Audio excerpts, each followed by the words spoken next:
आज का हमारा जो टॉपिक है वो है कैलकुलेशन ऑफ एम्पिरिकल फार्मूला। तो एम्पिरिकल फार्मूला को कैसे हम कैलकुलेट करेंगे, उसके स्टेप्स कौन कौन से हैं, तो इन स्टेप्स को हमने पढ़ना है, इनको याद करना है। तो सबसे पहला स्टेप जो है, steps for calculation of empirical formula, first step percentage composition of compound. तो सबसे पहला स्टेप जो है, हमने कंपाउंड की परसेंटेज कंपोजिशन फाइंड करनी है। परसेंटेज कंपोजिशन कैलकुलेट करने का तरीकाकार हम लास्ट टॉपिक में, पिछले टॉपिक में पढ़ चुके हैं कि अगर किसी कंपाउंड में मौजूद एलिमेंट्स की परसेंटेजेस फाइंड करनी हो तो हमारे पास फार्मूला क्या है, percentage of element is equal to mass of element in compound over molar mass of compound multiplied by 100। तो हम ये फार्मूला अप्लाई करेंगे जो हम पिछले टॉपिक में पढ़ चुके हैं। तो उससे हमें कंपाउंड में मौजूद हर एक एलिमेंट की परसेंटेज मिल जाएगी। तो जब परसेंटेज कैलकुलेट हो जाए, सेकंड स्टेप होगा हमारा number of gram atoms. Percentage calculate करने के बाद हमने हर एक एलिमेंट के number of gram atom calculate करने हैं। नंबर ऑफ ग्राम एटम कैसे कैलकुलेट करेंगे, number of gram atoms is equal to mass of element in gram over atomic mass. या हम ये फार्मूला ऐसे भी यूज कर सकते हैं कि number of gram atoms is equal to percentage of element over atomic mass. यानी परसेंटेज कंपोजिशन कैलकुलेट करने के बाद कंपाउंड में मौजूद हर एक एलिमेंट की जो परसेंटेजेस आएंगी, हम उस परसेंटेज ऑफ एलिमेंट को उस एलिमेंट के एटॉमिक मास पे डिवाइड कर देंगे।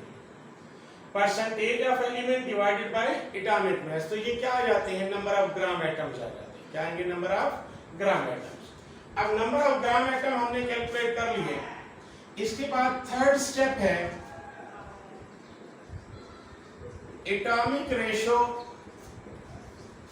और मोल रेशो। एटॉमिक रेशो और मोल रेशो। जब नंबर ऑफ ग्राम एटम आप कैलकुलेट कर लें, उसके बाद थर्ड स्टेप है कैलकुलेशन ऑफ एटॉमिक रेशो और मोल रेशो। ये कैसे की जाती है, देखें। सपोज करें कंपाउंड में कार्बन है, हाइड्रोजन है और ऑक्सीजन है। अगर आपने ग्राम एटम कैलकुलेट किए, कार्बन के ग्राम एटम आ गए 8, हाइड्रोजन के 6, ऑक्सीजन के 2, ये वैल्यूज मैंने सपोज किए। Suppose number of gram atom carbon के कितने 8 हैं, हाइड्रोजन के 6 हैं, ऑक्सीजन के 2 हैं।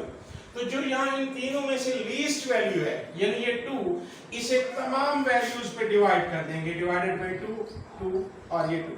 अब रेशो आ जाएगी 4, 3 और 1। ये हमारे पास सिंपलेस्ट रेशो आ गई। अच्छा, अगर हमारे पास रेशो इस तरह से आ रही है, देखिए carbon, hydrogen, oxygen, number of moles हमारे पास आ रहे हैं, फर्ज करें 3, 4, 3। ये number of moles, number of gram atoms हैं। अब हमें एटॉमिक रेशियो लेनी है, तो लीस्ट वैल्यू कौन सी है, लीस्ट वैल्यू कार्बन वाली है या फिर ऑक्सीजन वाली है। हम इसको इस तरह से करते हैं, किसी भी नंबर से, यानी 3 से ऑक्सीजन वाला 3 है या कार्बन वाला 3, हम डिवाइड कर देते हैं। 3 लीस्ट वैल्यू पे डिवाइड करना है। अब हमारे पास रेशो आ जाएगी 1, 1.33 और ये 1। अब फ्रैक्शनल रेशो आ गई। फ्रैक्शनल रेशो को हमने होल नंबर में चेंज करना है। कैसे करेंगे, किसी भी सूटेबल नंबर से हमने मल्टीप्लाई करना है। अब वो सूटेबल डिजिट कौन सा हो सकता है, वो कोई भी नंबर हो सकता है, 2, 3, 4 अप टू सो ऑन। अब आप देखिए, अगर मैं इस पूरे वैल्यूज को 2 से मल्टीप्लाई करता हूं तो ये क्या बन जाएगा, 2 2.66 और 2 मसला हल नहीं हुआ। लिहाजा हम इस पूरी इक्वेशन को 3 से मल्टीप्लाई करके देखते हैं, तो ये क्या बन जाएगा 3 और ये 3.99 यानी 4 और ये 3। तो अब आप देखिए ये सिंपलेस्ट होल नंबर रेशियो है। क्या ये सिंपलेस्ट होल नंबर रेशियो आ गई हमारे पास। तो हमने सिंपलेस्ट होल नंबर रेशियो हासिल करनी है। तो अब ये जो हमारा थर्ड स्टेप था एटॉमिक रेशियो या मोल रेशियो कैलकुलेट करने का, अगर हमारे पास कार्बन हाइड्रोजन ऑक्सीजन है, इनका हम नंबर ऑफ मोल्स कैलकुलेट कर चुके हैं, तो नंबर ऑफ मोल्स या ग्राम एटम में से जो लीस्ट वैल्यू होगी उसे तमाम वैल्यूज पे डिवाइड कर देंगे, तो हमारे पास सिंपलेस्ट होल नंबर रेशियो आ जाएगी।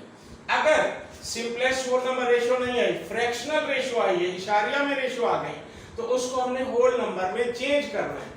अब होल नंबर में कैसे चेंज होगा ये मैंने आपको बता दिया कि किसी भी सूटेबल डिजिट से हमने मल्टीप्लाई करना है ताकि हमें एक सिंपलेस्ट होल नंबर रेशियो मिल जाए।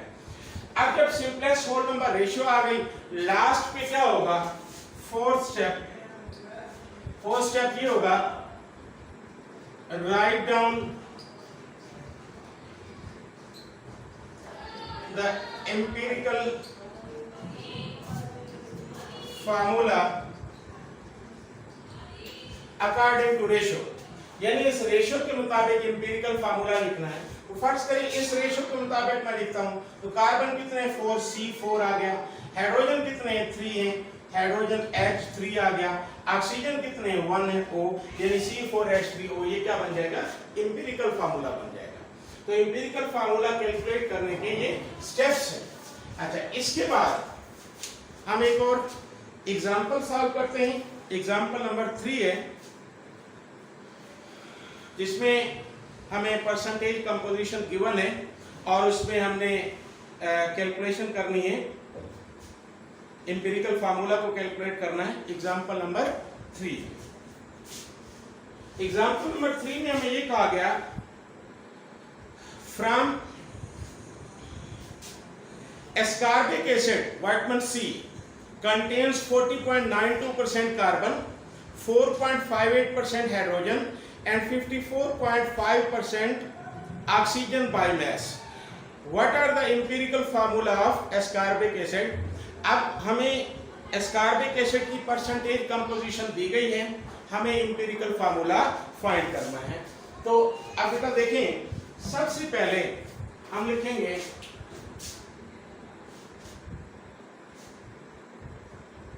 परसेंटेज ऑफ कार्बन, ये है 40.92%, 40.92%।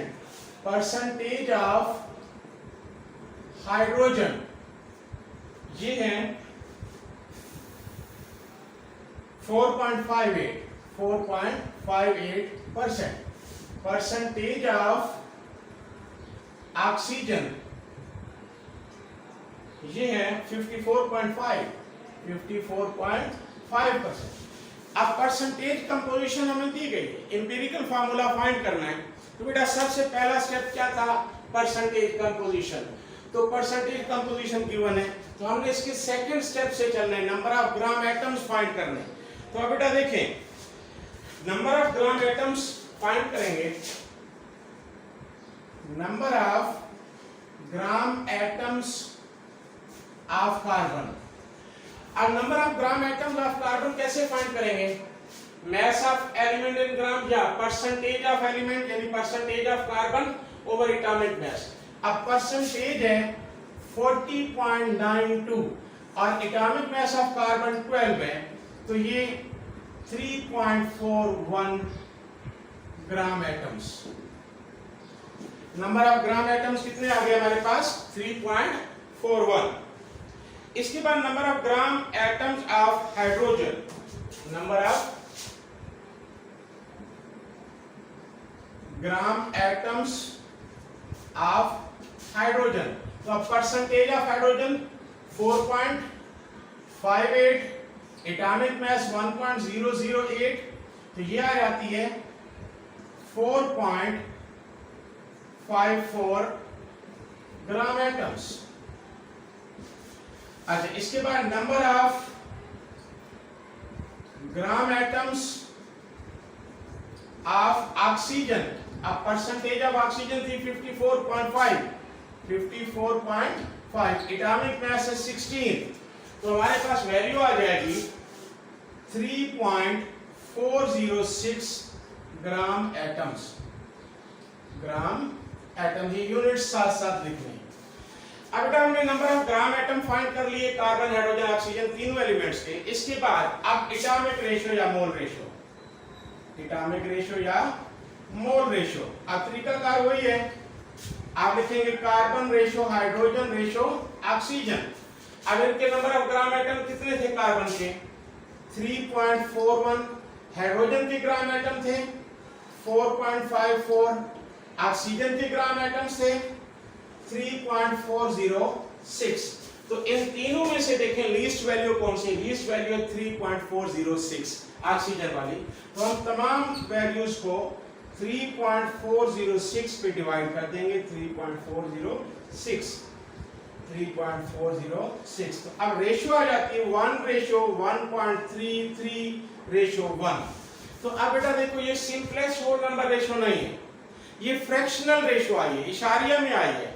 तो इसको हम किसी सूटेबल डिजिट से मल्टीप्लाई करते हैं। अब अगर मैं 2 से मल्टीप्लाई करूं, 2.66 यानी पॉइंट फिर भी बाकी है, यानी हमारा मसला हल नहीं हुआ, तो हम 3 से मल्टीप्लाई करके देखते हैं। 3 से मल्टीप्लाई करेंगे तो क्या है? 3.99 यानी 4 और ये 3। तो आप इस रेशियो को 3 से मल्टीप्लाई करेंगे। Carbon ratio, hydrogen ratio, oxygen, ये हमारे पास जो एटॉमिक रेशियो आई है 1.33 और ये 1। अब इसको मैं मल्टीप्लाई कर देता हूँ 3 से, तो ये 343, ये हमारे पास एटॉमिक रेशियो या mole ratio, simplest whole number ratio आ गई। लिहाजा अब इंपीरिकल फार्मूला क्या होगा? Empirical formula of the compound will be, carbon कितने 3 हैं? C3, हाइड्रोजन कितने 4 हैं? ऑक्सीजन कितने 3 हैं? तो ये C3H4O3 will be the empirical formula of ascorbic acid or Whiteman C. अल्लाह हाफिज़।